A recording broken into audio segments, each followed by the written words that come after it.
para todos, bienvenidos a 24 horas, el noticiero de los paraguayos. Otro robo multimillonario y se daba en la zona de Barrero, en donde toda la recaudación del fin de semana desapareció.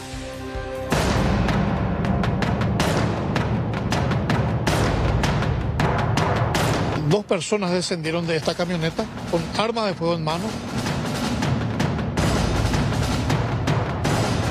Intimaron a la víctima que en ese momento se disponían a trasladar 300 millones. Momento que estos aprovecharon con arma de fuego apoderarse de esa cantidad de dinero y huir del lugar.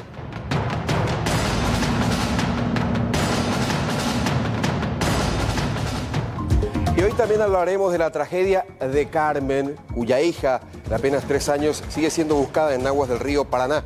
Igualmente hablaremos de toda la trama judicial que envuelve a esta tragedia.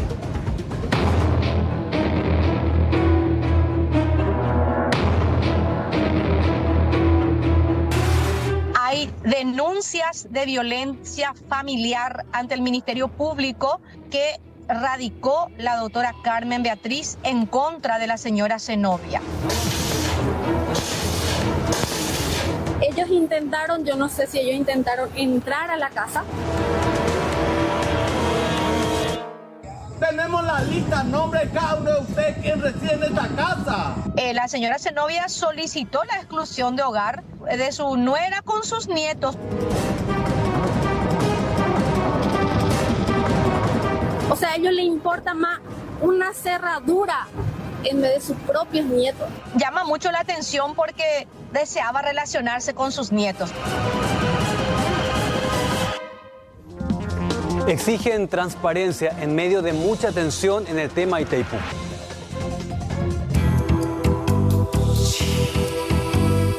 En dichas reuniones, los presidentes fijaron las pautas y condiciones.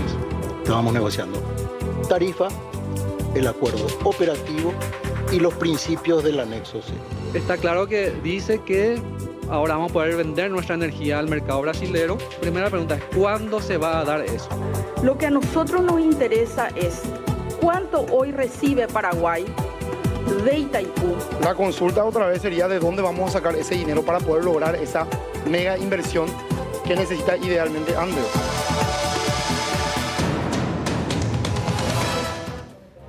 En la zona de Itaputapunta hay una casa que está desapareciendo de a poco y en la misma viven 6 niños pequeños.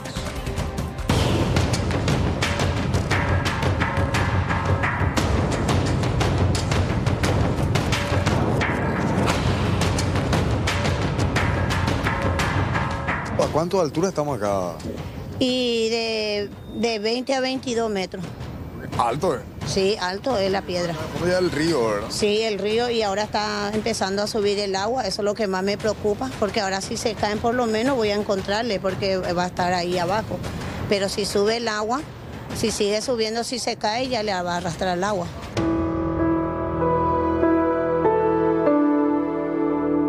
Fácilmente estamos por encima de los 20 metros de lo que es la superficie, el suelo y ya propiamente el río Paraguay. Y así vive esta familia, al borde del colapso, pues poco a poco, penosamente, la casa está cayendo.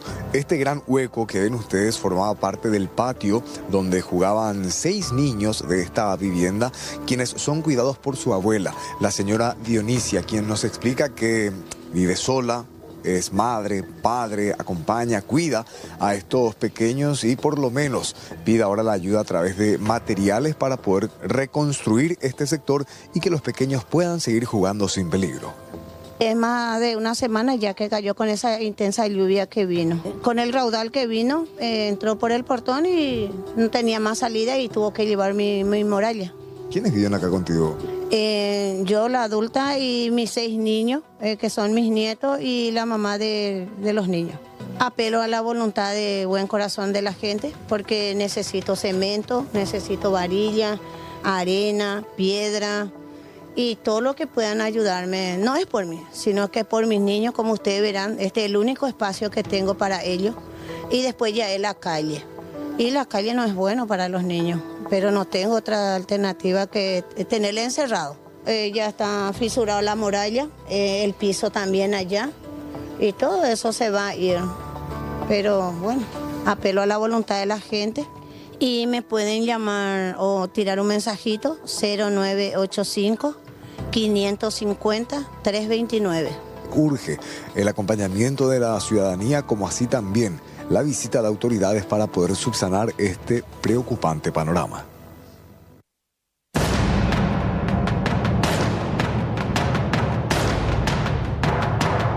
Dos personas descendieron de esta camioneta con arma de fuego en mano. Intimaron a la víctima que en ese momento se disponían a trasladar 300 millones. Momento que estos aprovecharon con arma de fuego apoderarse de esa cantidad de dinero y huir del lugar.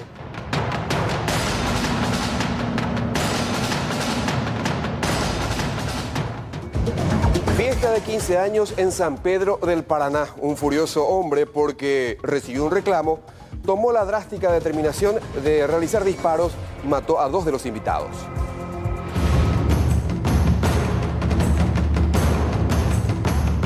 El protagonista de esta escena de terror es conocido bajo el alias de Topi. Él mismo estaba realizando disparos al aire en un festejo de 15, según el informe de algunos testigos.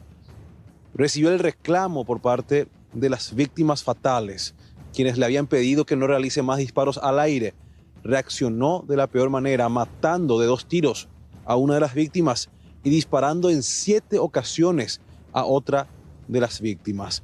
También hirió a una tercera persona para luego darse a la fuga.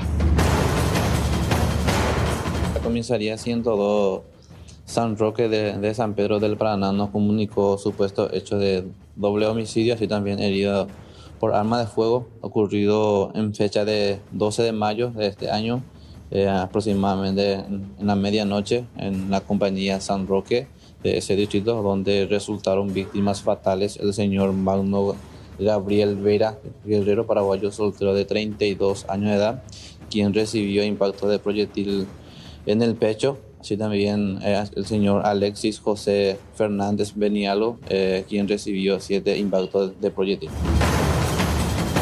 Las víctimas fatales se encontraban en un evento de 15 años, momento que una persona de género masculino quien estaba realizando disparos de arma de fuego al aire, en donde el señor Magno Gabriel se fue como para decirle que no realizara más disparos, en donde este sujeto sin media palabra realizó 2 disparos contra la humanidad del señor Magno.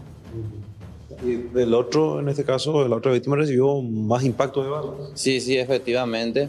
Posterior, ya a unos 700 metros del lugar, se encontró ya los cuerpos de los hermanos Fernández, el señor Alexis Fernández, ya fallecido, así también de Derly Fernández, quien resultó herido, en donde se presume que el supuesto autor sería la misma persona. La persona herida se encuentra en observación en el Hospital Regional de Encarnación, mientras que la policía busca a alias Topi tras esta escena de terror que conmocionó no solamente a los participantes de este festejo de 15 años, sino también a toda la población de San Pedro del Paraná.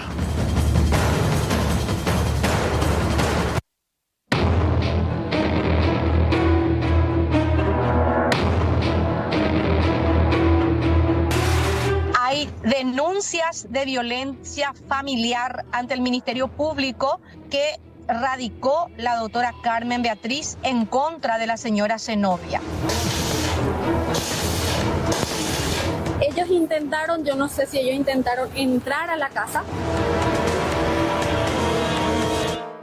Tenemos la lista, nombre de cada uno de ustedes quien reside en esta casa.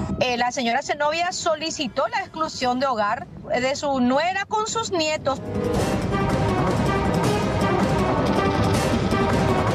O sea, a ellos les importa más una cerradura en vez de sus propios nietos. Llama mucho la atención porque deseaba relacionarse con sus nietos.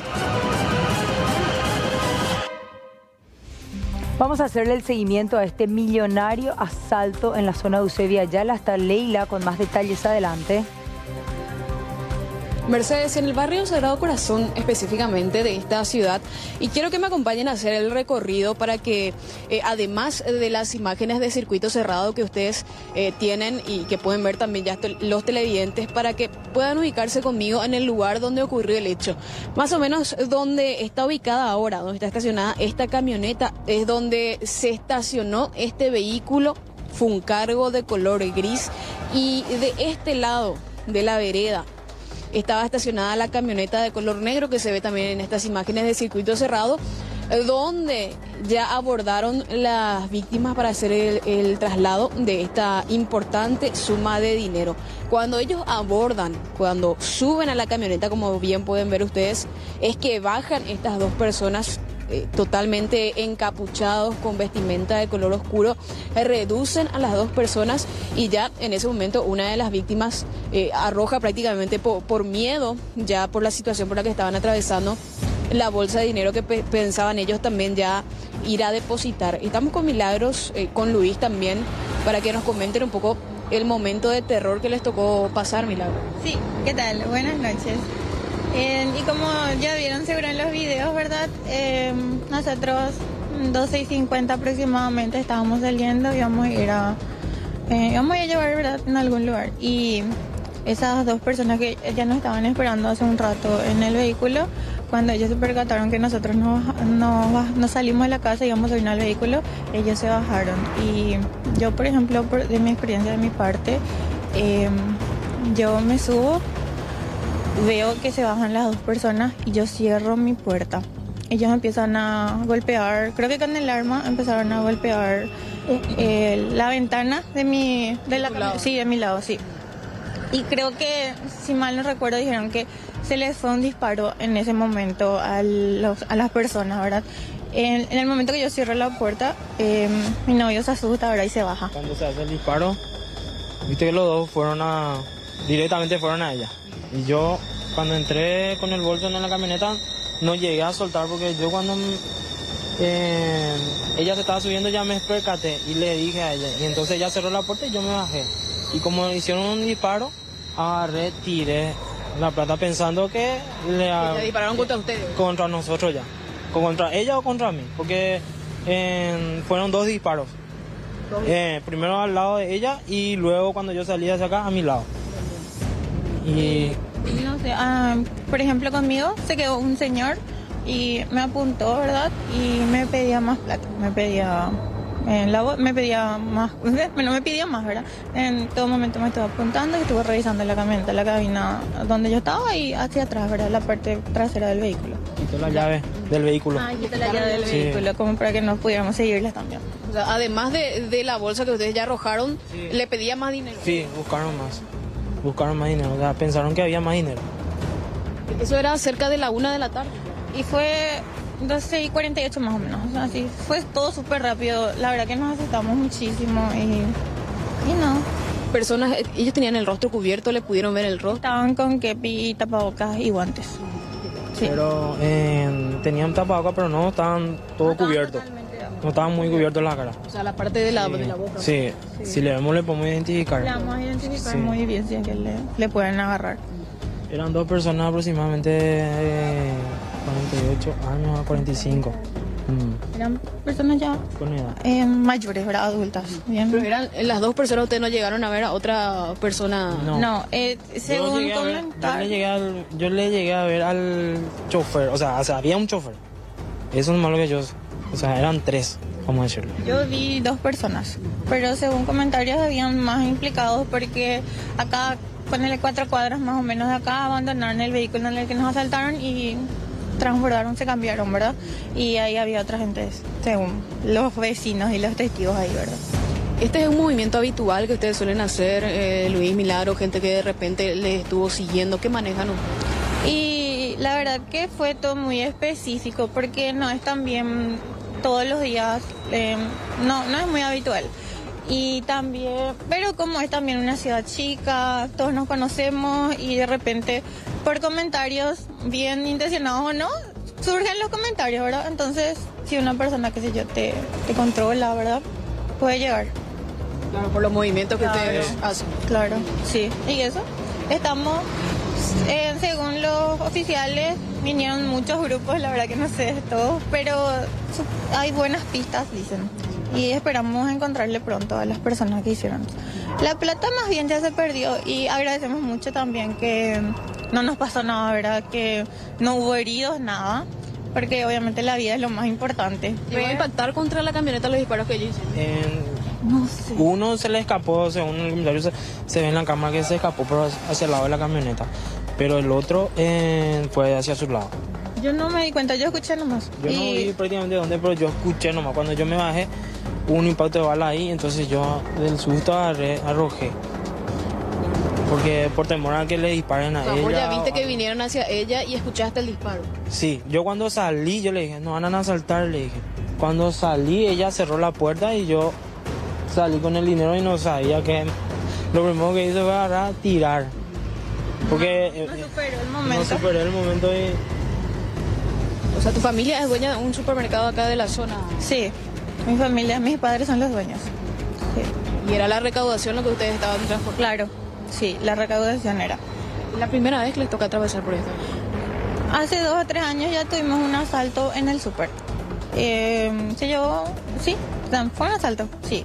Y también ya unas cuantas veces ya nos vinieron en nuestra casa, pero no llegó a pasar nada. Gracias a Dios pudimos llamarle a la policía, todo, pero esta vez no fue. ¿Ahora ustedes estaban transportando el dinero en una bolsa o en una mochila? Una mochila.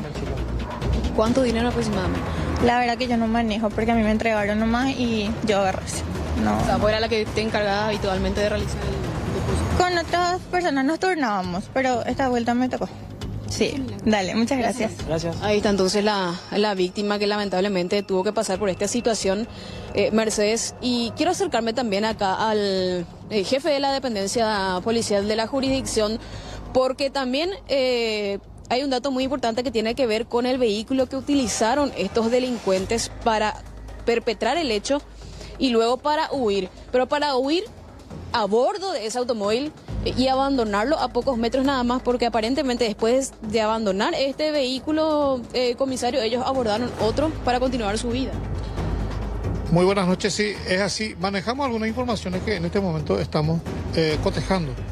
Algunas informaciones que va a ser de vital importancia en este 24 horas de investigación. Yo creo que con el correr de las horas, más las informaciones que estamos manejando, vamos a tener resultados del operativo. Manejamos 2, 3 vehículos. Uno de ellos es un vehículo, un automóvil nuevamente, una Toyota. Y el otro que estamos manejando en este momento es otra camioneta que estamos corroborando justamente con gente de investigaciones. Y tenemos una buena pista que estamos siguiendo. O sea que la investigación ahora está empezando con la gente de investigaciones que son los especializados en el tema. Y ya seguramente con el correr de las horas vamos a tener mayores datos con relación a este atraco. Me decía usted, comisario, esta es una zona bastante comercial, una zona con mucho movimiento, pleno centro prácticamente de la ciudad, donde se ubican bancos, otros comercios también, y que suelen tener presencia en este punto de seguridad. Es así, acá en la zona mercado nosotros tenemos cobertura fija, tenemos personal fijo acá en esta zona, tenemos motociclistas que permanentemente ese horario hasta las 16 horas están haciendo su cobertura.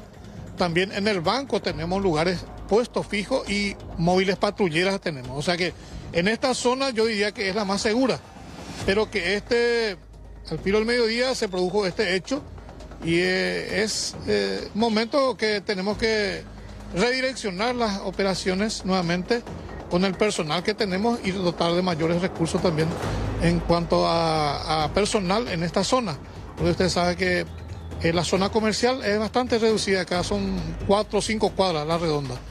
Entonces eso nosotros vamos a tratar de mejorar. El hecho ya ocurrió, está siendo investigado. Yo pienso que, y le repito nuevamente, con el correr de las horas vamos a tener resultados de la investigación y de los operativos que estamos realizando. Gracias a usted. Vale, comisario principal Juan Ferreira. Entonces, varias cámaras de seguridad ubicadas en los alrededores de esta cuadra, de este negocio también. Y lo que te decía en relación al vehículo utilizado por los delincuentes, Mercedes, fue robado, está denunciado como robado desde el día viernes en la ciudad de Itagua. un automóvil al que incluso le sacaron el portabultos, me decía aquí el comisario, le pusieron polarizado, un vehículo que no contaba con el sistema de polarizados, le sacaron la chapa también y de esa manera lo utilizaron para perpetrar este millonario asalto. Bueno, Leila, quedamos al pendiente del avance, como dice el comisario, de esta investigación, que aparezcan los ladrones y no solo eso, sino también el dinero, porque muchas veces cuando se detiene a los involucrados, allí suele terminar la investigación y en realidad la recuperación del botín es fundamental. Gracias, hasta luego. Hasta luego.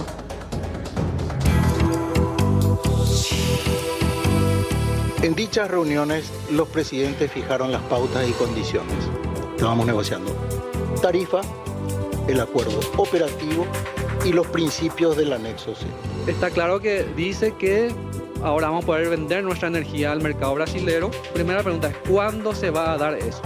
Lo que a nosotros nos interesa es cuánto hoy recibe Paraguay de Itaipú. La consulta otra vez sería de dónde vamos a sacar ese dinero para poder lograr esa mega inversión que necesita idealmente Andes. Bueno, el tema del paro en transporte público previsto para el próximo lunes. ¿Qué hay de esto y sobre todo qué se está haciendo para tratar de evitar esta medida de fuerza planteada por los empresarios? Bueno, hoy finalmente los miembros de OPAMA, la Organización de Pasajeros de Área Metropolitana, fueron recibidos por el viceministro de Transporte, que le pidieron que articule cualquier tipo de medida para evitar que esto se lleve a cabo. Pero por sobre todo, anuncian una denuncia penal.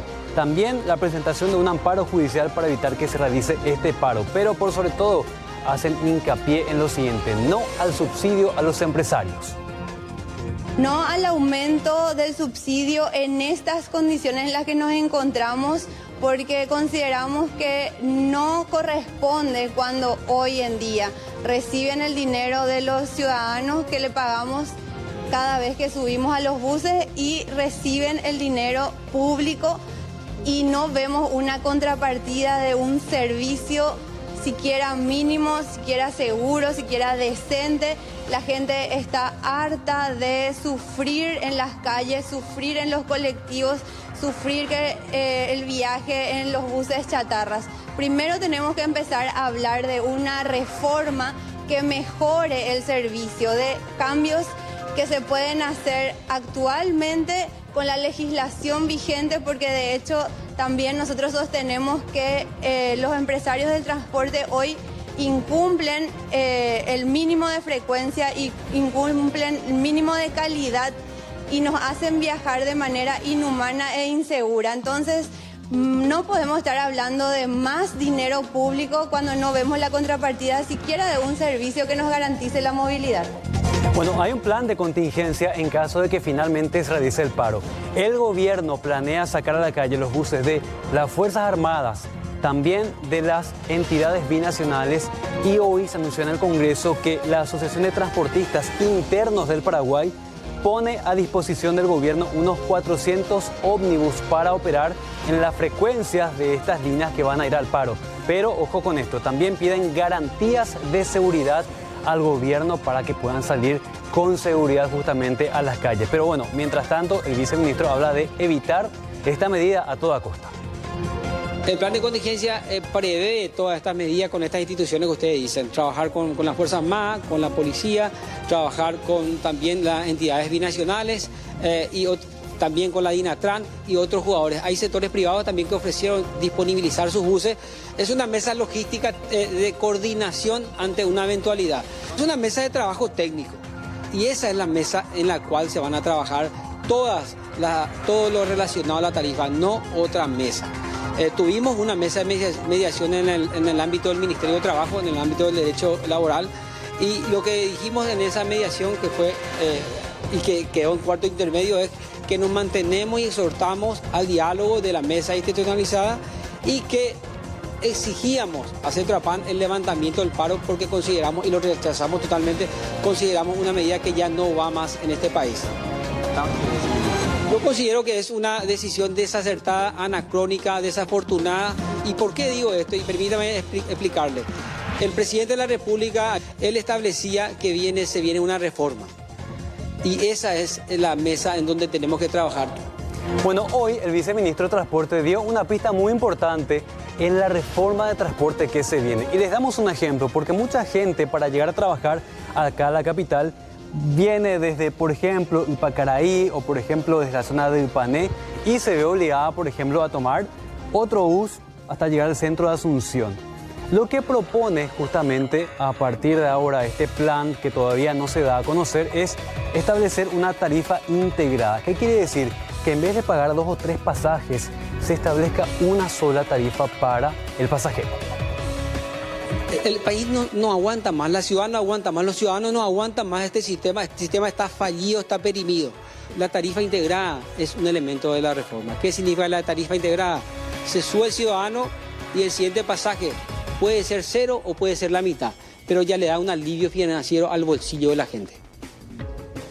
Así que el mensaje es, y este es el más importante, llegamos con una expresa, se dice bajada de línea, orden o interés realmente del presidente de reformar el sistema.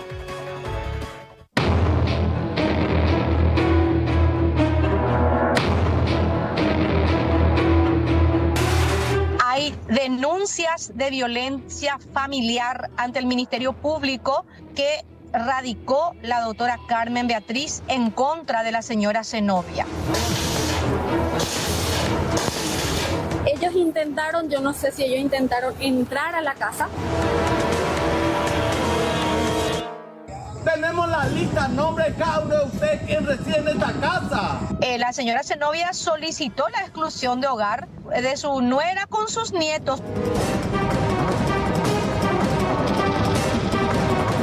O sea, a ellos les importa más una cerradura en vez de sus propios nietos. Llama mucho la atención porque deseaba relacionarse con sus nietos. Realmente preocupa y asusta las estadísticas que tienen que ver con la violencia de género.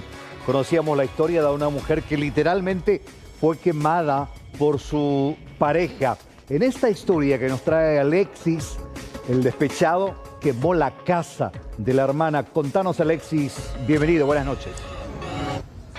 Carlos, y lo peor de esta situación y algo de lo que nos acabamos de enterar es la reacción de un polémico fiscal, el fiscal Benjamín Marisevich, y ya de eso les hablo más adelante porque al parecer para él todos son supuestos y no precisamente hechos, y acá estamos hablando de una joven mujer desprotegida.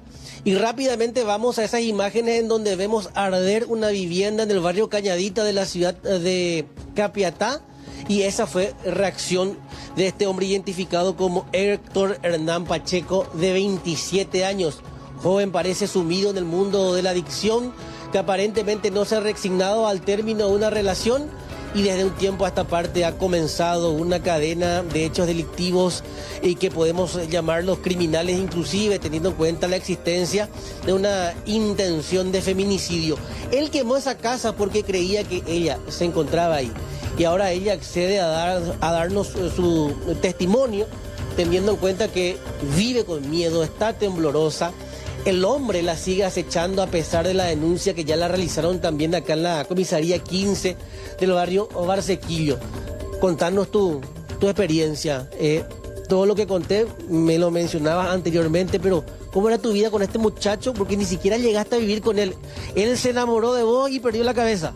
Sí, yo hace poco le conozco, tipo hace 3 meses por ahí. Y ¿en 3 meses ya hizo todo esto? Sí, ponerle que el último mes y ya yo me di cuenta en dónde estuve metida. Entonces traté de calmarle 2 o 3 veces, llegó a atropellar la casa ajena, la casa de mi mamá. Y en la última ya no pude más hacer nada, vino a atropellar el alquiler de mi hermana, quien fue ella la que me obligó a llamar a la policía para solucionar ya este caso, porque ya era imposible vivir así. Me tenía amenazada, me tenía así hostigada, venía, me buscaba en cualquier lado, me venía a buscar así todo muy tomado, muy volado, como se dice. Y el último caso ya no pude más hacer nada, le llevaron a la comisaría, después de 6 horas le volvieron a soltar. No sé si yo tenía que hacer otra cosa después de salir de ahí, ir a la fiscalía, no sé, nada no me dijeron. Ellos, solo en la comisaría me dijeron que ellos pasaron en la fiscalía el caso esa noche ya. Y que depende del fiscal si se quedaba ahí hasta terminar el caso o soltarle en 6. En 6 horas.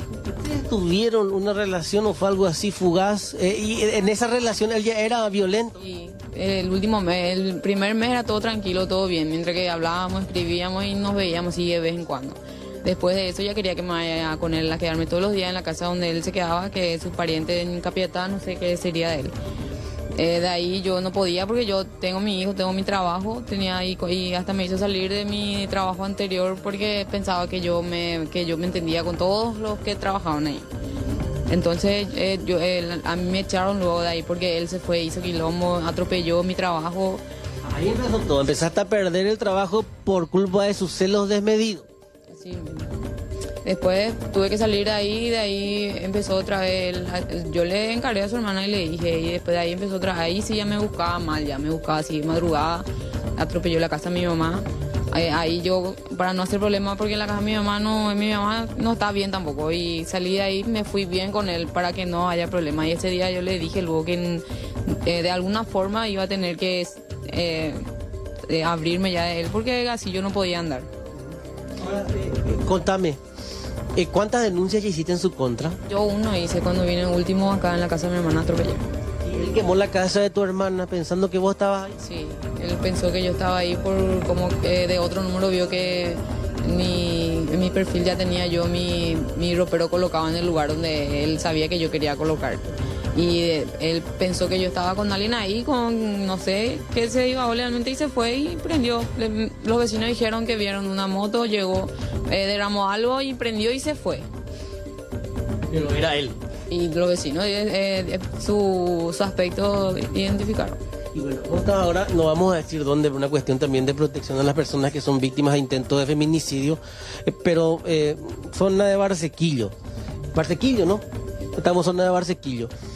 Acá hay una esquina y hay videos de él. Él sabe que está ahora acá y está esperando a que salgas porque inclusive lo vemos con un cuchillo. Sí, él ese día que salió de la comisaría, esa misma mañana volvió a la casa de mi hermana y le volvió a encontrar a mi cuñado. Y mi cuñado le dijo que yo ya me fui a trabajar y yo estaba ahí, no me fui a trabajar por eso. Tipo, no salí luego yo de ahí esa mañana. Después de ahí, después que vino a buscarme otra vez ahí, ya se le vio acá por el barrio, empezaron a enviar todos los vecinos videos de que había alguien sospechoso rondando por el barrio, con algo en la mano, tapado así, con una ropa o algo así. Después de eso ya... Tranquila.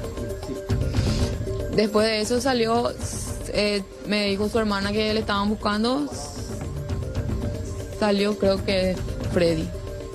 Salió de la casa de acá, se fue de la comisaría y dice que su hermana me contó que se fue y le robó plata a su papá para volver a seguir con lo suyo, porque volvió a desaparecer. Todos esos mensajes yo tengo en mi celular. Es como alguien que llegó acá y es como que está asustado. Sí, pero ¿cómo estás? Yo miré así, estaba con capucha y sí, él conoce toda esta zona que... ¿Vos vivís con miedo? Sí, así ando, no puedo ni salir a trabajar. Ese mismo día, ella trabaja en el mismo lugar que yo y le vio en esa esquina esperando a que yo llegue a mi trabajo o a que salga de mi trabajo. Tu hermana me decía recién que no quiere hablar, pero ella quemó toda su casa, toda su pertenencia, perdió todo. Y prácticamente todo lo que había ahí era mío. Y él sabía que todo lo que había ahí era mío, por eso se fue a hacer eso. Vos perdiste todo. Yo perdí todo lo que tenía, me quedé con esta misma ropa que tengo por mí. Y ahora con el tema de la lluvia y tener esto puesto, empezar de cero. En moto, yo no tengo ni abrigo, mis hijos se quedaron sin abrigo. ¿Tenés hijos? Tengo 2 hijos y por ello nomás yo siento mucho. ¿Pero no son con este muchacho? No, yo te digo que le conozco hace poco a él, hace muy poco tiempo, y el policía también se sorprendió porque él es conocido en la comisaría. Pues ya, ¿conocido? Sí, ya se fue varias veces. Todos le conocían menos vos. Sí. En la comisaría ya todo el mundo ya le conocía. Tipo, depende del fiscal para mandarle, no me decía, porque ya era conocido, ya era sobra para el barrio, ponele. Porque él quemó la casa de tu hermana, pero en la comisaría te dijeron que él es pirómano, que suele hacer ese tipo de... O sea, suele quemar cosas. No, él me habría contado eso en los primeros días que hablábamos. Tipo, yo tomo pastillas y hago tal cosa y luego me arrepiento. Tipo, ya me estaba advirtiendo por ahí. Y yo de ahí cuando iba pillando cómo era ya y trataba de alejarme de él y él ya no aceptaba más. Por eso es que venía y me buscaba de cualquier lado. Paola tiene 27 años, 2 hijos a quien mantener, está con la ropa puesta. Estamos hablando de una situación extrema a la que llega un hombre adicto con supuestas reacciones motivadas por los celos. Sin embargo, nada justifica un hecho de violencia como esta. Y a pesar de todo esto, cuando ella ahora se rompe realmente en esta parte final de la entrevista, el fiscal Benjamín Marisevich hasta ahora no imputó al joven por este último hecho de intento de feminicidio, porque él fue a quemar la casa pensando que ella se encontraba en su interior. De hecho, no, como se dice coloquialmente, dio mucha importancia en la presencia del abogado, inclusive de ella, en la fecha en sede fiscal. Hubo un poco más de empatía por parte del asistente fiscal, quien termina citándola para el próximo jueves para que preste su declaración ante la Fiscalía de Capiatá con respecto a este hecho en específico. Hay otros en los cuales también esperamos un rápido reaccionar, porque ella inclusive ya solicitó la orden de restricción, y a pesar de esa orden de restricción, este joven peligroso la sigue acechando. Bien, ojalá que el sistema funcione principalmente para proteger la prioridad, que es ella, la víctima, y no terminemos contando esta historia. Gracias, Alexis, por este contacto. Muchas gracias. Hasta luego. Hasta luego. A continuación vamos a hablar de un luctuoso suceso acontecido este fin de semana en un local nocturno en pleno centro de la ciudad de Villa Hayes. Un hombre fue muerto de un balazo. Según el reporte policial, no hubo reportes de agresiones ni mucho menos agresiones verbales.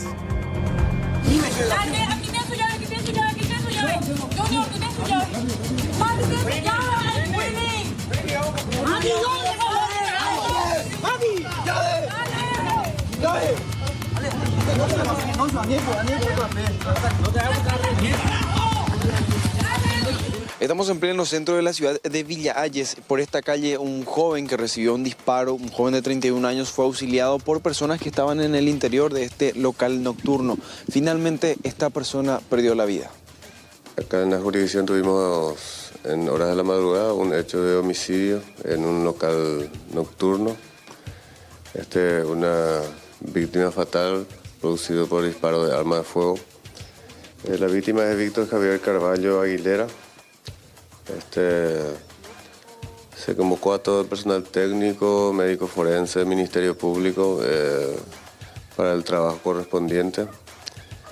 El supuesto autor, el que fue sindicado, también ya se encuentra detenido en esta comisaría, pero necesitamos mucho trabajo técnico todavía que puedan sostener la versión de lo que ha ocurrido para demostrar que sí fue esa persona el autor del hecho.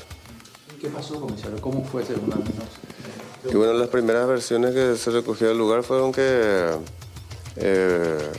no hubo una discusión previa, solamente disparos de arma de fuego. Personal técnico recogió una vainilla del lugar, una bala del lugar ya disparada, y el otro ya se extrajo del cuerpo de la persona ya en la morgue. Quiere decir que hubo dos disparos. Uno fue el que dio en la humanidad de la persona que le produjo su deceso. ¿Se le trasladó a un centro asistencial? Sí, fue trasladado por las personas que estaban también en el lugar al hospital regional donde se produjo su deceso.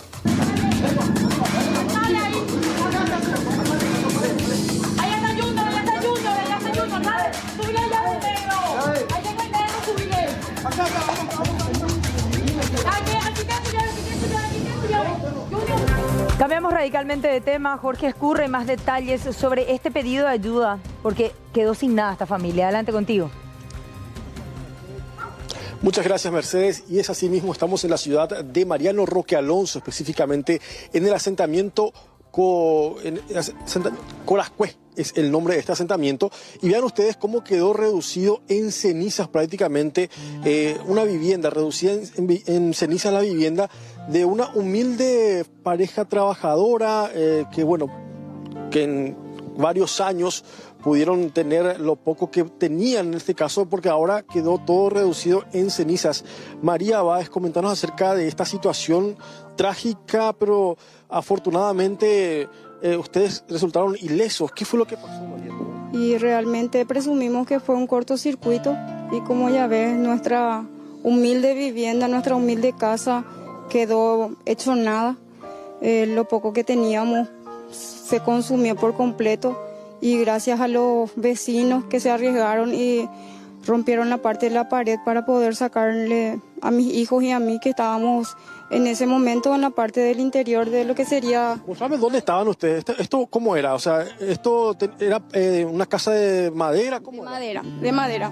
De hecho, que esta parte era la pieza de mis hijas, el otro lado era la pieza nuestra, luego la parte de la cocina, la parte del comedor y otra parte de lo que sería la sala. Y de hacia acá es lo que presumimos que fue cortocircuito. Hacia la sala. De hacia la sala. Y como que una casa precaria empezó a arder rápidamente.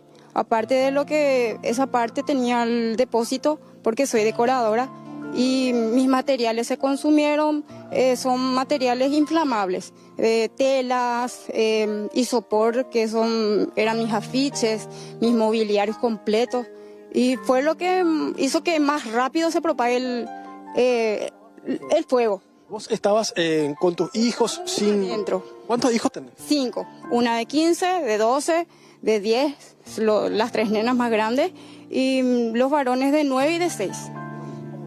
Y lo perdieron todo acá. Todo. Acá pueden ver que quedó cenizas. Nada que se pueda recuperar. Y lo más importante que nosotros estamos bien, que salimos ilesos. Gracias, como te digo, a los vecinos que pudieron... ¿Dónde salieron acá en el momento del...? Este lado. Pero ustedes estaban acá, en este sitio, ¿sí? Esta parte. Y empezó el fuego de hacia este lado. De este lado empezó el fuego y como muy rápido se propagó, tuvimos que pedirle socorro, ¿verdad?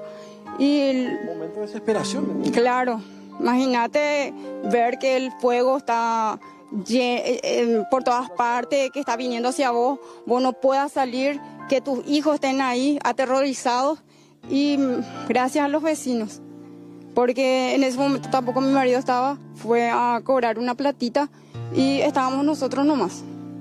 Y como le dije, por ahí tuvieron que romper la pared y por ahí nos empezaron a sacar. Y apenas salimos a lo que sería el otro lado de la vereda, empezó a explotar todo. ¿Cuántos años de sacrificio quedaron reducidos en ceniza ahora? Y 14 años. 14 años. Y hasta el momento agradezco de corazón, en nombre mío y de mi familia, todas las donaciones que hasta ahora estamos recibiendo. Pero sigo apelando a la solidaridad de la gente, como todo paraguayo. Queremos volver a levantar nuestra casita. Que mis hijos tengan otra vez su techo donde ellos dormían tranquilamente, se levantaban, nos íbamos a la escuela, a los partidos, porque tengo niñas que practican fútbol. Y también agradecerle a la escuela de fútbol, a los profesores, a las mamás que desde ayer que no paran de preguntarnos cómo estamos, que no paran de acercarnos donaciones, a la escuela de mis hijos. Todo. Empezó ahora el frío, empezó a lloviznar, a hacer... Este clima no favorece, ni siquiera se puede limpiar para poder empezar ya a ver cómo volver a levantar. No ayuda el clima. Un colchoncito, una frazadita, por lo menos algo. Claro, de hecho que todo, ya ves cómo quedó todo. Pero gracias a la solidaridad de la gente estamos empezando a tener otra vez. ¿Cómo van tus hijos? Quintina Paredes Silva. También quiero pedirle a mis colegas si a alguno le sobra una tela. A los decoradores. A los decoradores. De corazón voy a estar agradecida, porque bien saben ellos que es mi trabajo, es a lo que yo me dedico, pero ahora me quedé sin elemento de trabajo. Yo necesito, por lo menos, si a alguien le sobra una tela, un mobiliario, con mil gusto les voy a estar agradecida para volver a empezar. Sabemos de la solidaridad del pueblo paraguayo, compañeros. La señora María Báez, ella lo perdió absolutamente todo y prácticamente sus herramientas de trabajo fue lo que hizo que el fuego se propagara aún mucho más rápido, teniendo en cuenta que eran telas, eran cartones, papeles, alfombras, todo eso. Todo lo que serían los afiches, inflador eléctrico, manual, todo lo que un decorador puede tener. todo. ¿Y ahora dónde ustedes se están quedando? ¿Dónde están tus hijos? Ahora mismo estamos en la casa de mi mamá, que es a una cuadra de acá, enfrente mismo a lo que sería la Plaza España. Nos estamos quedando ahí y mis hijos ahora mismo están en la casa de la tía, fueron a bañarse, a comer y cambiarse de ropa y todo eso. Difícil la situación de estos compatriotas que lamentablemente les alcanzó este hecho de incendio. Vean ustedes, por ejemplo, la heladera, que obviamente es indispensable para poder conservar los alimentos, la verdura, la carne, lo que era parte de las ropas, incluso lo que eran también los útiles de los chicos. Perdieron todo, todo. Me impresiona también lo puesto. Quedaron con lo opuesto, pero lo que también, como bien lo decías, impresiona la solidaridad misma de los propios compañeritos, los profesores. Los profesores, desde la directora, los profesores, las mamás de los compañeros, vienen los compañeritos a traerle mochilas útiles a mis hijos porque dicen, quiero que vuelvan fulanito a la escuela, que no quiero que pierdan días de clase. En la escuela de fútbol empezaron ya con la colaboración de botines y todas esas cosas. De corazón agradecida y seguimos pidiendo porque queremos volver a construir el techito de mis hijos. Un techito, unas paredes para volver a empezar. Claro. Y bueno, ahora mismo ya están inclusive llamando mucha gente. Agradecemos también al pueblo paraguayo que de a poco... De hecho que ahora me llegó lo que sería donación de parte de lo que sería la municipalidad de Mariano Roca Alonso, de parte de la intendenta Carolina Aranda. También muchas gracias, pero como digo, seguimos chapa, terciada, colchones. ¿Ya trajeron eso? Sí, están trayendo. Están trayendo ahora. Y bueno, por lo menos fueron a dejar en la casa de mi mamá. Y bueno, algo pero igual seguimos pidiendo porque con una terciada, con 2 chapas no podemos hacer una piecita por lo menos. Necesitamos más. Y ¿este terreno es de ustedes? Es nuestro. Justamente está en proceso ya de lo que sería el arrendamiento. Y eso es lo que seguimos pidiendo, que la ciudadanía, cada cosa suma y muchísimo ahora mismo para mi familia.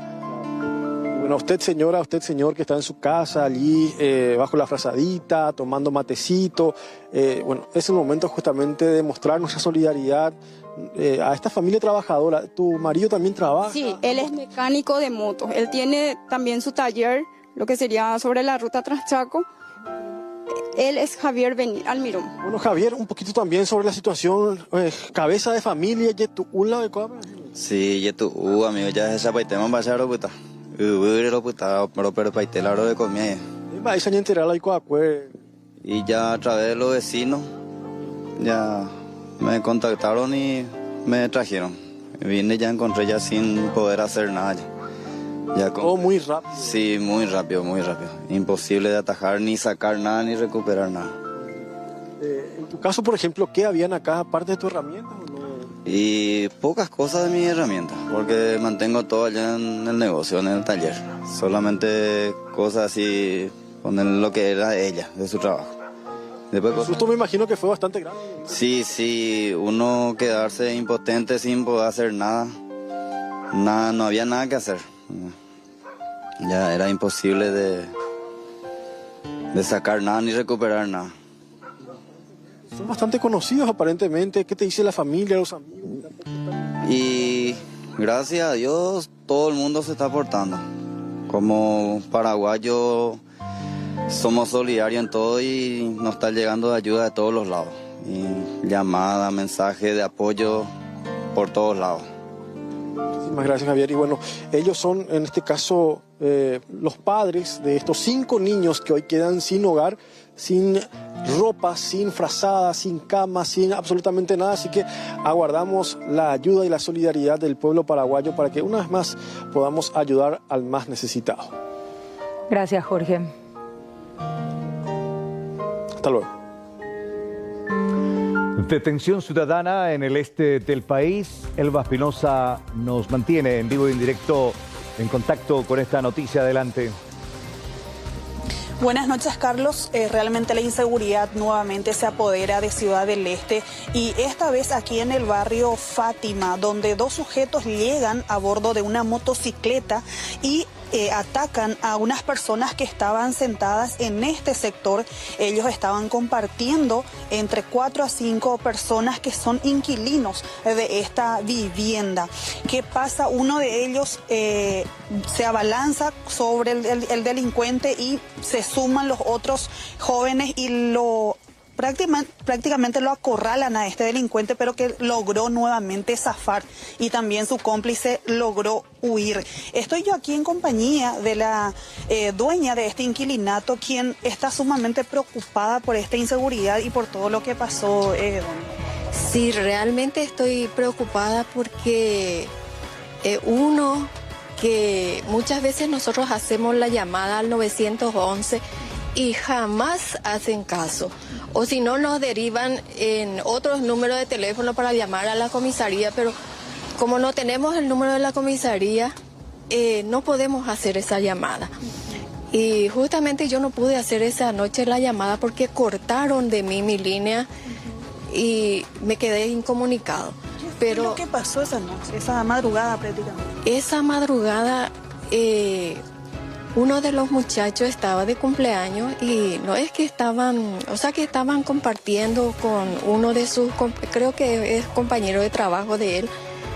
Entonces ya estaba amaneciendo, 5:30, 6 menos cuarto más o menos ocurrió. Y por lo visto esos muchachos venían de una discoteca o algo así, no sé muy bien, según voy averiguando. Por ejemplo, me di cuenta yo que ellos salían de la discoteca y probablemente vinieron como para asaltar. ¿Tenían armas? Tenían armas y justamente la chica una de las, o sea que la esposa del muchacho, del inquilino, al forcejear el marido con el asaltante se le cayó, perdió la pistola y ella con el susto agarró y tiró encima de la casa. Pero ellos querían recuperar la pistola, el celular, su cadena, eso es lo que reclamaban más. Mientras que reclamaban eso, los otros forcejeaban y ellos no huían tampoco. No huían, se fueron, después volvieron más muchachos, acá se juntaron como 4 o 6 muchachos más 3 chicas. Eso es lo que yo he visto. Luego se fueron todos y después de media hora volvieron otra vez las chicas reclamando su pertenencia. Dicen que ellos fueron los que le robaron a ellos. O sea que la víctima son ellos. Doña, después ustedes hicieron la denuncia, o sea que a ellos no le tomaron la denuncia, pero después vos te fuiste e insististe en la subcomisaría. Exactamente, yo le acompañé a la chica para que se le haga la denuncia, pero el encargado que estaba ahí, yo no sé si es el comisario o subcomisario que nos atendió, o sea que nos hizo pasar mucho tiempo. Preguntó y allí, por ejemplo, él me dijo, ellos se estaban regalando. Cualquier persona le iba a asaltar a ellos por estar así exponiéndose en la calle. Pero no era en la calle, era en mi casa lo que estaban ellos. Eso fue lo que realmente pasó. ¿Después tomó la denuncia? Después tomó la denuncia. Pero después ya volvimos nosotros acá en casa y seguían pasando aquí los muchachos. Eso es lo que nos preocupa mucho a nosotros. Uno de mis inquilinos ya desalojó la casa, ya se mudó a otro lado por miedo, porque siguen amenazando. Esa seguridad es lo que ustedes piden. Eso es lo que nosotros pedimos, por lo menos que las policías nos hagan caso. ¿Tu nombre? Soy Martina Portillo. Gracias, doña Martina Portillo. Entonces, la dueña de este inquilinato donde ocurrió todo este hecho de asalto y posterior violencia, porque estos inquilinos intentaron detener a este delincuente y a su cómplice, que finalmente se dieron a la fuga y siguen amedrentando y rondando por la zona, según doña Martina. Sí, precisamente por la característica del hecho, la manera en la que se dio la actuación, hasta diríamos de forma temeraria de algunos vecinos, tomando como referencia que esta gente siempre está armada, puede reaccionar con violencia. Hartos también de la ola de atracos que ha caracterizado lamentablemente a la capital del este y a todo el departamento. Y justamente estamos compartiendo ahora en imágenes todavía este circuito cerrado, Elba. Asimismo, Carlos, el circuito cerrado captó el momento exacto en que estos inquilinos que estaban aquí sentados y que fueron atacados, también con ayuda de otros vecinos, intentando detener a este hombre y golpeándolo. La mujer incluso agarró un palo que estaba aquí cerca y con eso también lo golpeaba, pero resistía el hombre porque quería recuperar su arma y su celular, según nos contaba doña Martina. Realmente asustadora la inseguridad aquí. Totalmente, y uno siempre, por lo menos los entendidos en cuanto a seguridad, recomienda no accionar, no pelear con estos delincuentes porque ellos no tienen nada que perder y uno sí, incluso la vida. Pero evidentemente también la situación del momento hizo que haya una reacción visceral por parte de los vecinos. Finalmente, para reiterar esto, terminaron huyendo, golpeados, pero huyeron. Golpeados pero huyeron. También resaltar la inacción policial porque no querían recibir la denuncia por parte de los inquilinos. La dueña de casa tuvo que ir a insistirles para que puedan tomar la denuncia, labrar acta por lo menos. O sea, la subcomisaría segunda también tiene que atender un poco más aquí en este sector del barrio Fátima. Es lo que reclaman aquí los vecinos. Populoso barrio de Ciudad del Este, el barrio Fátima. Gracias, Elba, por este contacto. También agradecer a una de las víctimas quien nos detalló a través de su testimonio lo que pasaron allí. Buenas noches, fue el resto de jornada, Elba. Buenas noches. Y la información se sigue centrando en el este del país porque durante el fin de semana se confirmaba la peor de las hipótesis de que madre e hijos murieron ahogados en aguas del río.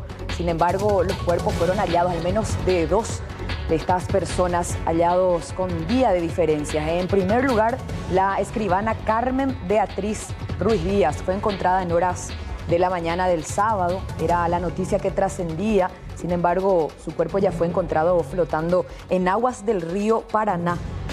Estamos hablando del distrito Domingo Martínez de Irala, mientras que el cuerpo del niño fue encontrado al día siguiente. Esto corresponde justamente a las imágenes del procedimiento ya el levantamiento del cuerpo. Un poco después ya se convocó a toda la comitiva para este procedimiento. Sin embargo, se da una situación, un episodio bastante llamativo, porque el conflicto que envuelve a toda esta historia aparentemente no se detiene, porque mientras se estaba haciendo el levantamiento del cuerpo de la escribana encontrada muerta en estas circunstancias, la familia de la mujer denunciaba que en ese instante estaban soldando la puerta de la casa de Carmen, que recordemos está en disputa con la familia de su pareja fallecida años atrás.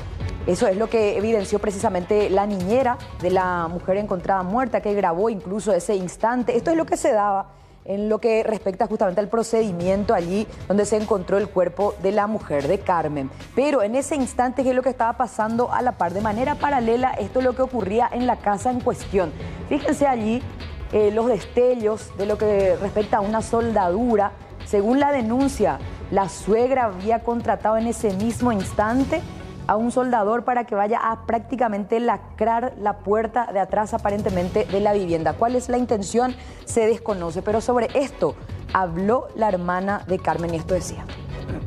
De todo corazón a la fiscala que por favor empiece ya a accionar contra esta gente, porque mientras nosotros estábamos en dolor, yo me voy a identificar el cuerpo de mi hermana. Ellos intentaron, yo no sé si ellos intentaron entrar a la casa. Ellos cerraron tiene soldaron ese portón. No le corresponde, prohibido. Ellos no se pueden acercar a esa casa, ni a la puerta. Entonces ellos, ¿dónde está el dolor de ellos? Sus nietos están desaparecidos, no se le encuentran. O sea, a ellos les importa más una cerradura en vez de sus propios nietos. Lleva su sangre. Y ahí ustedes se van a dar cuenta que no le importa. No le importa. Y yo ya tengo miedo hasta de salir acá a la esquina. Bueno, esto que se terminó denunciando también en medio del procedimiento de levantamiento del cuerpo de Carmen generó indignación por parte de la comunidad de Presidente Franco, que incluso un grupo de personas se autoconvocó frente a la casa de la suegra, que hoy día es considerada prácticamente como la villana de toda esta historia. Y esto ocurría un poco después, ya en horas de la noche de ese sábado. Por tu ex cuñada. Reíste, pelotudo. Reíste, infeliz. Ahí demostrás que no hablas personas que son. Cobarde. Reíste. Va a violar droga y época. Cobarde. Y dispararle a la gente también. Va a violar Tiyucape. ¿Dónde hay más de? En Boca Puna a otro lado. Pero a ni que no la orilla, rápete y bala porque gusta tener la consecuencia. Tenemos la lista, nombre de cada uno de ustedes quien reside en esta casa. ¿Ustedes creen que se van a salir con la suya todo el tiempo? ¡Asesino! Esta es la casa de la Noemí Álvarez. Compartan, gente. ¡Grosero! ¡Vieja miserable! ¡Saquen la foto, lo que quieran! ¡Son la familia más odiada! ¿En qué sentido se va a rezar al diablo? ¡Le quieren la casa! ¡Quieren el auto! ¡Y menos a los nietos! ¡Llamar al comisario! ¡Llamar al ministro del Interior! ¡Asesino! ¡Asesina! ¡Asesina! ¡Asesina! ¡Asesina! ¡Asesina! ¡Asesina! ¡Asesinos!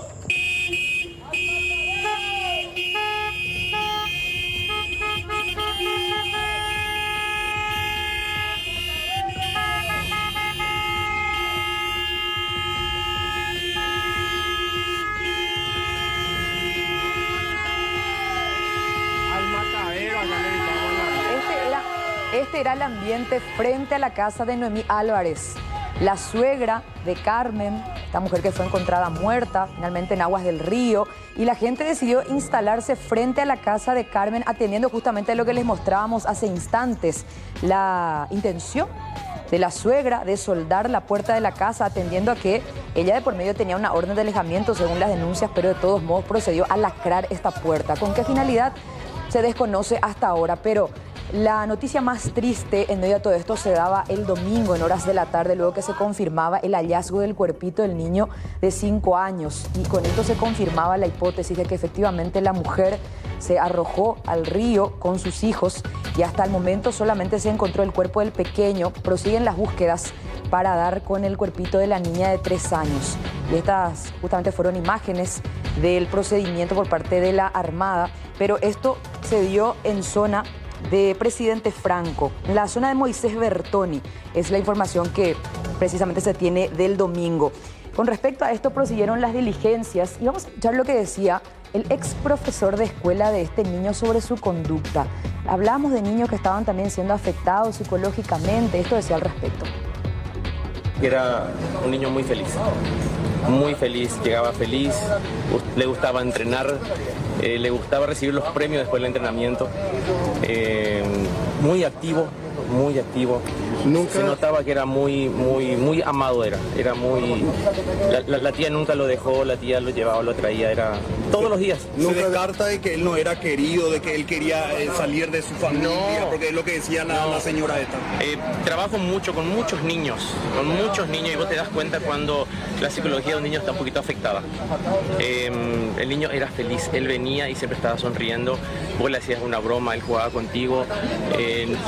No me acuerdo haberlo visto llorar, sino que siempre él estaba activo. Siempre él decía, hoy aprendí esto, hoy aprendí los colores en inglés, estoy aprendiendo a contar. Bueno, todos muy sentidos y golpeados por esta noticia bastante fuerte. La escena del cuerpito del chico en el agua y cuyo cuerpo tuvo que ser trasladado hasta la capital para la inspección, la realización de la autopsia, porque el cuerpo de la madre fue inspeccionado en la morgue de Ciudad del Este.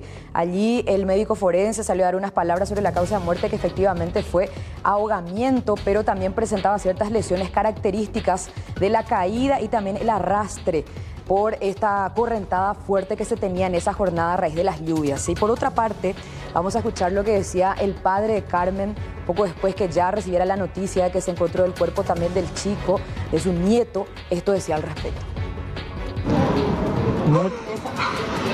Mucha fuerza, señor, que se puede... Pide justicia, señor. Sí, justicia nada más.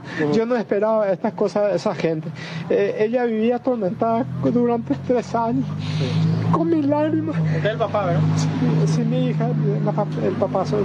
¿Esta mujer la mató en vida prácticamente? Le mataba en vida. Durante 3 años le maltrataba así. Esa es una vergüenza, señor. ¿Tiene poder? Ella tiene poder. No sé qué poder puede tener. Con su actitud, lo que es demasiado...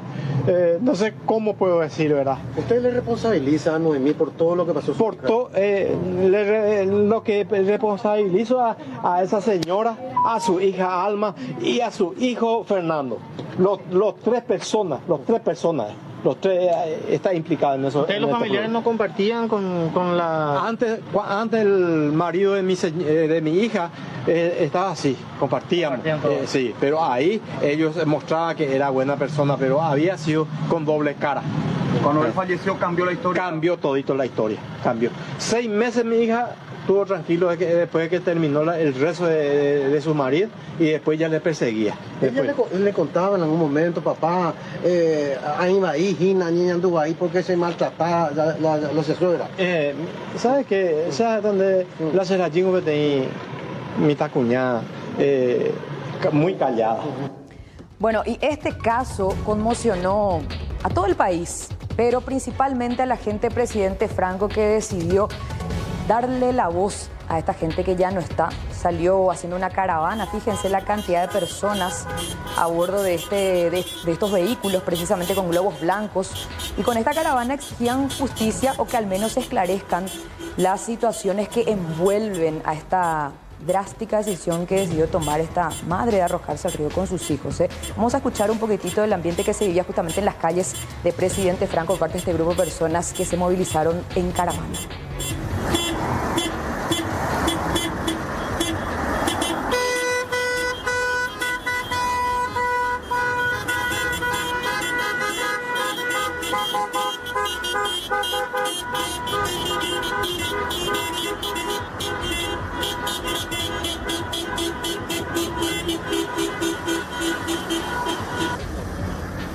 Bueno, esto era lo que se vivía durante el fin de semana luego que se confirmara la muerte de madre e hijo. Reitero, falta todavía la confirmación del hallazgo del cuerpo de la niña de 3 años. Hasta ahora prosiguen las búsquedas para el efecto. Por otra parte, la autopsia hecha al cuerpo de Carmen se hizo en Ciudad del Este. Se pudo hacer, pero al del niño ya no se pudo practicar en Presidente Franco, según el médico forense que tendría que haber estado a cargo por falta de insumos. Esto decía. Asunción tiene 2 médicos forenses por día. 14 médicos forenses en Alto Paraná, que tiene 250.000 habitantes más que Asunción, hay 8 médicos forenses. El problema en el Ministerio Público es que hay una falta de inversión en la infraestructura para investigaciones científicas, hay una falta de inversión en el personal, en la capacitación del personal y en los insumos. O sea que tenemos varias áreas con poca inversión.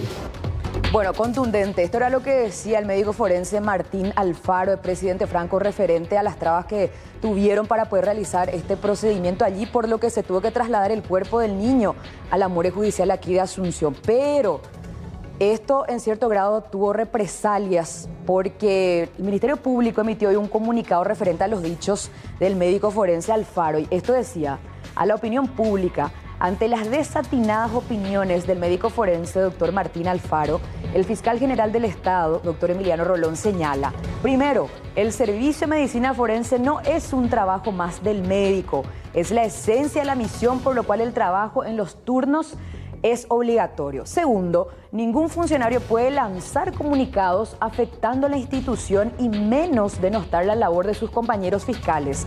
Las denuncias responsables son las vías, en este caso ante la Inspectoría General. Tercero, la asunción a un cargo en el Ministerio Público implica conocer la naturaleza de la misión y el rol de cada profesión en el mismo. El funcionario es libre de asumirlo o elegir otra actividad lucrativa. Cuarto, La falta de laboratorio forense en cada circunscripción es un reclamo institucional. No obstante, el alegar falta de insumos, entre comillas, para no cumplir el compromiso es una falacia irresponsable. El luctuoso suceso del presidente Franco exigía más compromiso. Es lo que decía este comunicado al Ministerio Público que terminó sorprendiendo a todos. Finalmente, Carlos, Mercedes, Aníbal, porque ¿qué significa esto? No pueden hablar acerca de las falencias que existen porque ya hay posibles represalias. A ver, por lo que yo leo allí, supuestamente no hay esos faltantes y muy molesto que la comunicación se haya dado de manera personal y no institucional como reclama Emiliano Rolón. Pero uno se plantea, ¿por qué un funcionario que está carente de esos insumos para hacer su trabajo, como tiene que hacerlo, va a caer mal en la institución? Y Alfaro no es el único forense que critica esta situación. El propio Pablo Lemir, quien es el responsable de medicina legal del Ministerio Público, es el principal crítico por la falta de insumos, debido a la falta de presupuesto. Claro, pero acá da a entender, en una parte del comunicado, de que no era problema falta de insumos para realizar su trabajo, dice de forma adecuada. Da a entender de que no es problema el insumo, sino que él no quería hacer su trabajo. Es una desidia suya. Capaz que hay una información que no se conoce, porque se reitera con palabras diferentes una cuestión de voluntad. Sí. Que no es aparentemente, exacto, que no haga su trabajo, que no tenga que cumplir con su horario, que no haya querido realizar. Evidentemente hay alguna otra información que puede que maneje también la Fiscalía, ¿verdad? Pero de que es sabido que a la morgue le faltan insumos, se sabe hace años. A la propia morgue acá de Asunción luego le falta mucho, que es lo que vive diciendo el doctor Pablo Lemir, que hoy, por cierto, también terminó respaldando los dichos de Alfaro. También, sí. Insistió con el tema de la falta de insumos, de la falta de presupuesto para dotar, primero, de mayor cantidad de forenses que cubran todos los turnos, y también la falta de elementos básicos. Exacto.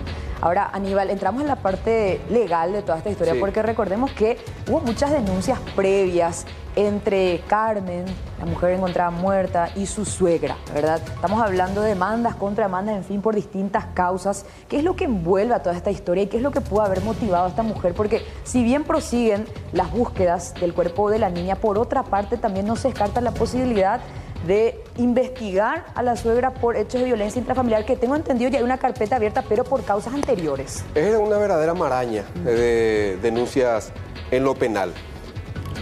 Noemí Zenobia Álvarez, quien es la suegra, digamos, la infortunada escribana, primero la denuncia por violencia psicológica a la escribana fallecida. Eso fue en marzo. Después, en abril, la denuncia por violencia doméstica y pide la exclusión de su casa. ¿Qué ambas dice Aníbal? ¿Que pedía que salga de la casa? Sí. Vamos a ver ese documento. Vamos a ver, tenemos el documento justamente. Pero ¿y la casa no es de la escribana? Después vamos a entrar, porque ahí hay una trama también poco entendible. A ver, formular denuncia por violencia doméstica, violencia contra la mujer y contra personas adultas. Señora juez de paz, Noemí Zenobia Álvarez. Van a ver ustedes en otra parte qué es lo que pide. Como medida cautelar urgente, la exclusión del hogar de estas personas, porque denuncia no solamente a Carmen, sino también a su hermana, quien fue a vivir con ella después de que haya fallecido el marido. Karen. Sí. Y la prohibición de acercarse a mi domicilio y a mi persona en la dirección arriba citada, a un radio de 300 metros por parte de las denunciadas Carmen Beatriz Ruiz Díaz Peralta y también de la hermana, que fue a vivir con ella. Bueno, ahí vamos a entrar el tema de la propiedad. Dicen que ese inmueble es de la Itaipú Binacional.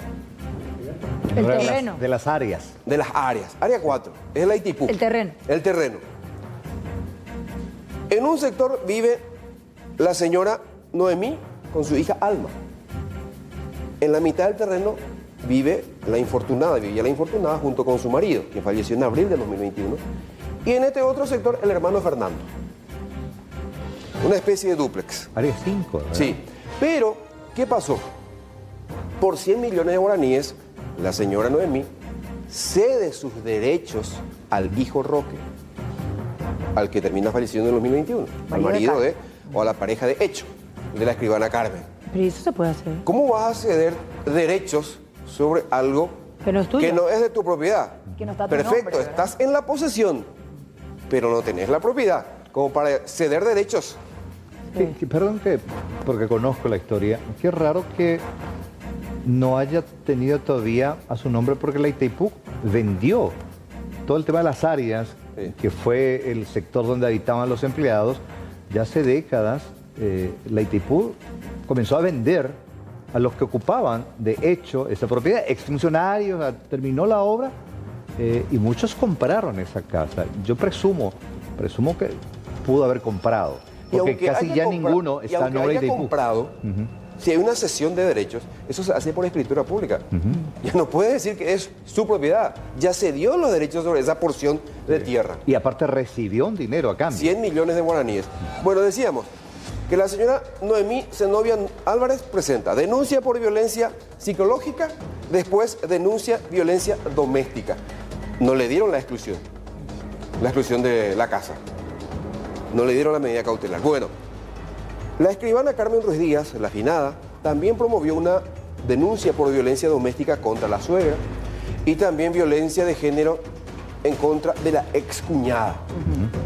Ahora, antes de seguir... Allá tenemos 4 denuncias. En ese mismo lapso. Sí. O sea, hablamos de... Esto es en marzo. Abril. Justamente con respecto a eso, antes de seguir nomás, Aníbal, porque hoy hablamos también con la abogada de Carmen. Existían muchas contradicciones en lo que respecta a las demandas, porque la propia suegra, según lo que decía la abogada, hizo en este caso la demanda por violencia intrafamiliar, en fin, ella solicitaba la exclusión, pero en otra de las demandas pedía otra vez relacionarse con sus nietos.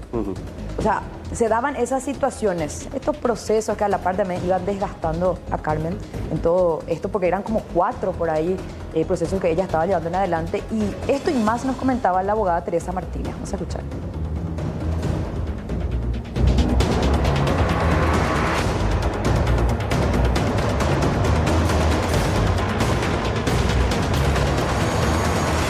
La demanda de violencia doméstica fue planteada por la señora Zenobia Noemí en contra de la doctora Carmen y de su hermana, la señorita Karen. Hay dos, son denuncias de violencia doméstica ante el juzgado de paz, ¿verdad? Planteadas por la señora Zenobia, y hay 2 denuncias también planteadas por la doctora Carmen y su hermana, la señorita Karen, contra la señora Noemí y contra Alma Fariña. También hay una demanda de régimen de relacionamiento planteada por la señora Zenobia en contra de la extinta, la doctora Carmen Beatriz. Y hay denuncias de violencia familiar ante el Ministerio Público, ante la unidad de la doctora Susan Vega, que radicó la doctora Carmen Beatriz en contra de la señora Zenobia. Y hay una denuncia planteada por la señora Alma Fariña a determinar en la unidad penal número 11, en donde se está indagando sobre los bienes que quedaron para los niños. Pero esa propiedad está a nombre de la señora Noemí, ¿o no? Ese lugar, porque no podemos decirle propiedad porque no está titulada a favor de ella, corresponde a la Itaipú Binacional. ¿Y qué es lo que puede pasar entonces en ese caso, abogada, atendiendo a que ella prácticamente sustanció en la venta sin ser la dueña? Y bueno, ¿qué podemos decir sobre un acto de esa naturaleza, verdad? Estuvo teniendo beneficios patrimoniales indebidos con la venta de algo que no le corresponde. La señora Zenobia solicitó la exclusión de hogar.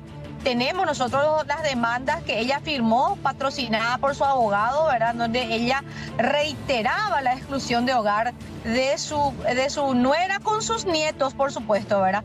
Y llama mucho la atención porque cómo es que ella no dimensionaba lo que estaba haciendo, porque solicitaba por un lado la exclusión de hogar de su nuera con los nietos y por otro lado deseaba relacionarse con sus nietos, ¿verdad? O sea, era tanta la incoherencia de esta señora, ¿verdad?, que ustedes van a sacar sus propias conclusiones.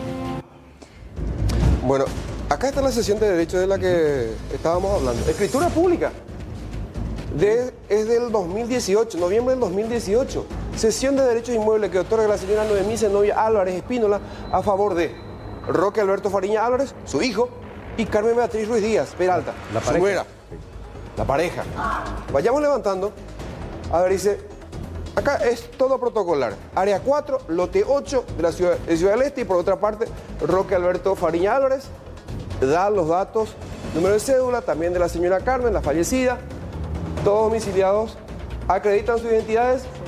Cesión de derecho inmueble que se regirá por las cláusulas y condiciones siguientes. Primera, la señora Noemí Zenobia Álvarez Espinola manifiesta que cede, vende y transfiere la parte que le corresponde a favor de los señores Roque Alberto Fariña Álvarez y Carmen Beatriz Ruiz Díaz Peralta. Cláusula 1. Vayamos a la segunda. 120 metros cuadrados. La cedente. ¿Quién es la cedente? La señora. La señora. Desiste de todos sus derechos de posesión y dominio y lo transmite a los cesionarios que son el hijo y la nuera. No, es propietario. Quienes se subrogan en todos los derechos que a esto le correspondían, pudiendo realizar en el mismo las mejoras que consideren convenientes. Y en la tercera cláusula se habla de 100 millones de guaraníes. Sirviendo la presente escritura de suficiente recibo y carta de pago en forma, los cesionarios podrán presentar esta escritura ante el juzgado correspondiente a los efectos de solicitar su homologación, como así también para solicitud de ANDE y otros. Cuarta, la cedente a partir de la fecha declara que no tiene nada que reclamar por ningún concepto referente a la parte que le corresponde. Significa que no solamente con una cuestión de herencia en la escribana, uno puede alegar, no, quiero heredar como viuda de... No. Ante un hecho de matrimonio aparente por la cantidad de años. Ahí dice que ella es copropietaria. Sí. La señora Carmen, la escribana. Claro, por eso. Y es más, vendió luego ella. ¿Vendió? La señora. Sí. ¿Tiene la firma del documento? ¿Tiene la firma de los... en la otra hoja? El notario. Eso ya se firma en... ¿cómo le llaman? En el libro. En el libro. En el libro. Ahí está, en el libro. Y bueno, para cerrar, Alma Fariña, la cuñada, presentó una denuncia por apropiación en contra de la escribana Carmen Ruiz Díaz. Porque supuestamente, como el marido, la pareja de hecho, se dedicaba a la venta de autos de alta gama, él le pidió todos los libros contables, todo. Y ese habría sido el detonante. E incluso tengo un documento, vamos a mostrarles, porque ya para el 7 de mayo, el contador fue notificado. No es muy legible, pero tratamos de mostrar. El 7 de mayo le llegó la notificación al contador. Y me dicen que el contador le llamó a Carmen, a la escribana, y le dijo, me convocaron para una declaración testifical en la fiscalía en el marco de una denuncia por apropiación que presentó en tu contra tu excuñada. El 25 de mayo tenía que presentarse el escribano el contador, y probablemente lo va a hacer ante la fiscal Julia González. Significa que recibía ataque de todos los frentes. De todos los frentes. Este jueves, a pedido del papá de la fallecida, de la escribana Carmen, la abogada solicitará copias de esta última denuncia. Como decíamos, habría sido el detonante. De la ex suegra, del excuñado y de la excuñada. De todo un poco. Bueno, gracias. Bueno, sigue la tensión política en torno a Itaipú Binacional y al acuerdo recientemente llegado con Brasil.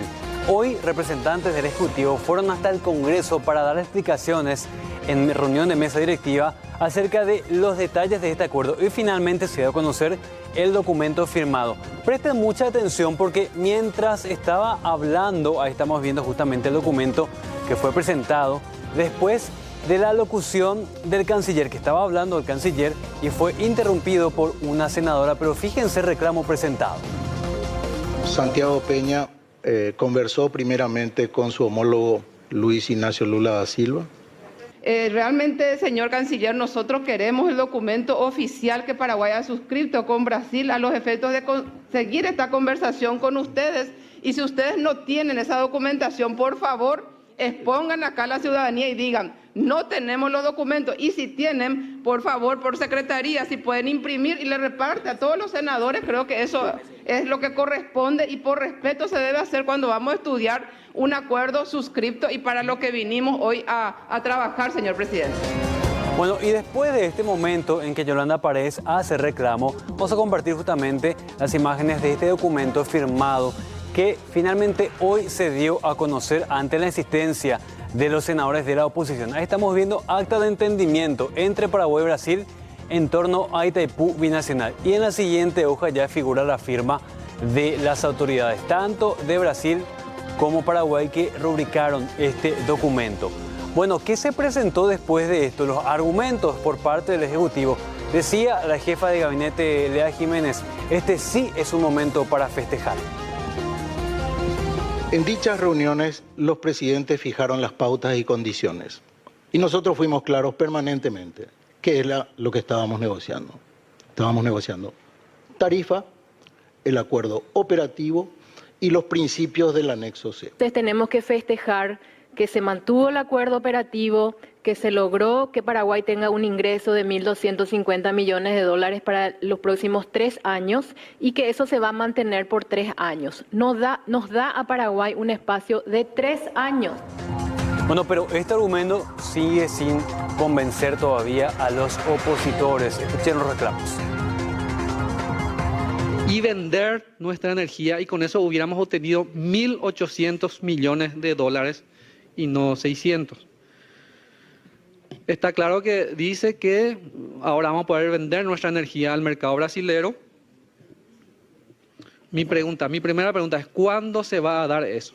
Lo que a nosotros nos interesa es cuánto hoy recibe Paraguay de Itaipú, así como para que entienda cualquier persona que nos está escuchando. Y con esta negociación en neto, ¿cuánto va a cambiar? Restando estos sobrecostos que va a tener la ANDE y suponiendo que no va a haber un tarifazo, suponiendo que vamos a mantener la tarifa de ANDE y que alguien le tiene que pagar a la ANDE esto, tenemos un saldo, qué sé yo, de 45 millones. Porque lo que más me preocupa es que se habla de que se necesitan 500 millones de dólares de inversiones en ANDE al año.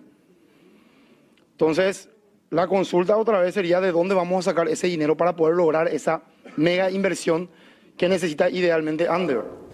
Bueno, así está la cosa con Itaipú. Lo concreto es que más allá de estas quejas, el acuerdo es prácticamente un hecho y sobre todo los montos que vamos a recibir como país en los próximos 3 años. No podemos dejar de mencionar el siguiente bochorno, podríamos decir, porque mientras se estaba discutiendo voces sobre Itaipú a favor y en contra, una senadora que generalmente va sin filtros al hablar ahí en la Cámara de Senadores, fíjense, aprovechó este momento tan tenso para presentar sus propios TikToks.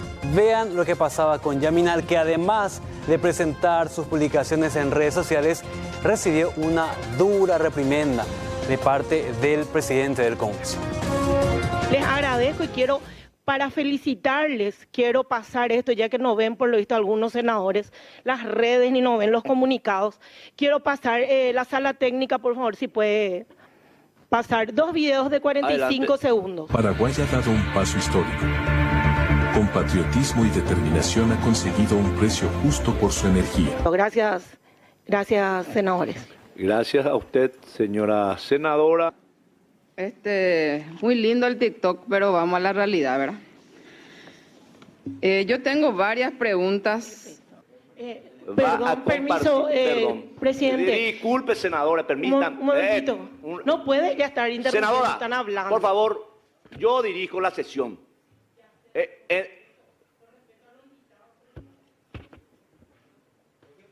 Hubo una consulta concreta, perdón. Senadora, yo le pido por favor, vamos a circunscribirnos a lo que el canciller acaba de facilitarnos. Seccionales coloradas que deben muchísimo dinero. Y hay que, por favor, senadora Yaminal, ¿qué problema psicológico tenés? Senadora, por favor, en donde no se puede interrumpir el uso de la palabra de un ley. Cuando usted hace uso de palabra, yo voy a interrumpir a quien sea y voy a poner orden, señora. No, senadora, usted, por favor, le pido, por favor, usted tiene la posibilidad de réplica en su momento. Es que nuestro señorío mandamos al tacho de basura cuando no nos respetamos. Señora, haga su pregunta y vayamos por... Hasta el propio presidente del Congreso perdió la paciencia con Yamina. Y luego de casi 4 años de negociaciones, finalmente la Agencia de Inspección de Alimentos de Canadá autorizó la importación de carne bovina de origen paraguayo. 9 son los frigoríficos habilitados para exportar carne de uso industrial al mercado canadiense. Para este 2024 se prevé enviar entre 3.000 a 4.000 toneladas. Según las autoridades nacionales, es carne deshuesada la que será enviada a Canadá, lo que permitirá al consumidor paraguayo tener acceso a una mayor y mejor oferta. Canadá, así como Estados Unidos, cuando comenzamos a trabajar, Canadá se sitúa entre los 10 principales exportadores, importadores de carne. Entonces, es el volumen también muy similar al mercado americano, entendiendo que son alrededor de 40 millones de personas. No quiero atreverme a decir tanto volumen porque siempre los objetivos que ponemos como servicio, como sector, siempre son tangibles. Estados Unidos es el segundo importador de carne más grande del mundo y nuestro objetivo fue este año 10.000 toneladas. Así que yo te podría decir que nosotros este año podríamos exportar 3.000, 4.000 toneladas. Y para el consumidor nacional también es importante lo que implica la carne que se envía, es la anterior, que más bien está destinado a carne con destino industrial, que le dicen. Entonces, lo que nosotros consumimos, eso nos va a permitir mayor oferta de carne acá en nuestro país. Y que, muy al contrario de lo que a veces se piensa, de cuando más apertura del mercado tenemos, pueda subir el precio de la carne. Al revés, esto nos va a permitir tener mayor oferta de carne acá en nuestro país. O sea que para todos, en todos los sentidos, esto nos conviene al sector carne, a la rural, al productor, que puedan tener la oportunidad de comercializar en más países y para acá, para el consumidor nacional, tener más oferta de carne. Y decíamos que son 9 los frigoríficos habilitados para exportar carne al exigente mercado canadiense. A ver cuáles son. Van a ver ustedes, son los frigoríficos Noiland, Frigomerc, San Antonio, Guaraní, Frigochorti, Frigochaco, Norte, Belén y Concepción. Después, según las autoridades nacionales, tanto productores locales como también referentes del SENACSA, ahora se apunta a 3 mercados más: México, Japón y Corea del Sur. Pero el Ministerio Público esta mañana muy temprano en un procedimiento allanó la casa del ex director administrativo de la Municipalidad de Asunción. Él está siendo investigado, imputado por enriquecimiento ilícito y lavado de dinero.